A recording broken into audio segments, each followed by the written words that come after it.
Maliban sa bilyong-bilyong pisong pork barrel scam, may natuklasan pang panibagong scam. Umano, at yan ay sa paggamit pa rin ng kabarabbayan, halos 700 milyong pisong pondo ng ilang mga special project ang naibulsa rin umano ni Janet Lim Napoles.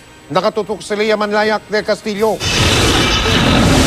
Daw sa Pork Barrel Fund na kinabang ang itinuturong utak ng scam na si Janet Lim Napoles at mga kasabwat di umano nitong mambabatas. Ito ang nadiskubre ng NBI at DOJ sa pagpapatuloy ng kanilang investigasyon sa mga NGO na iniuugnay kay Napoles. Bukod sa bilyon-bilyong pisong PDAF ng mga mambabatas na napunta umano sa mga NGO at foundation ni Napoles, may halos 700 million pesos pa raw na pondo na mula pa rin sa kaban ng bayan na nakalaan sa mga special project at congressional insertions ang nauwi rin daw kay Napoles. Meron din kasi kami mga nakita based on the records and the knowledge of the whistleblowers, particularly Ben-Hur, na mga non-PDAF.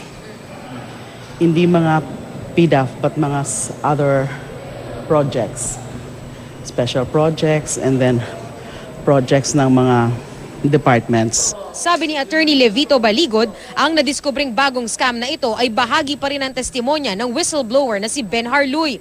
Isa raw sa mga proyektong pinasok dito, umabot sa 407 million pesos. There is about 407 million fund. I will not identify the agency now, but yung 407 na ito, pinaghatian ng iilang congressmen at lahat ng nag-supply ng equipment, company owned by Mrs. Napoles. Napunta sa isang corporation ni Mrs. Napoles. Tumanggi munang magkomento kaugnay nito ang kampo ni Napoles. Ang isa pa raw insidente, aabot naman sa 300 milyong piso ang pondo na sa halip na mapunta sa mga proyekto ng isang ahensya, pinaghati-hatian daw ng 10 kongresista. An agency encash money purposely for several projects in different regions.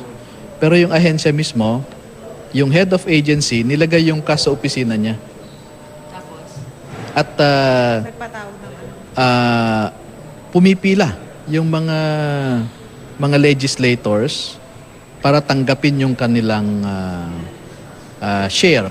Pinag-aaralan at pinatitibay na raw ang panibagong scam na ito. May mga whistleblower din daw na magsasalita tungkol dito. At sa oras na may sapat na ebidensya, maghahain muli ng reklamo ang DOJ at NBI. Ganun pa rin, ginagamit mga kino-course through implementing agencies. May letter endorsement ang lawmakers, sasabihin ito project na ito, either sa DA, sa DAR, and then is magno-nominate sila, magsasabihin din nila na merong NGOs. Sa susunod na linggo naman, iyahain na raw ang ikalawang batch ng reklamo kaugnay ng pork barrel scam. This time, mas marami na yung mga lawmakers kasi last time 5 lang yung lawmakers. Mas marami ngayon. Mga ilan? At least, to be safe, at least 10.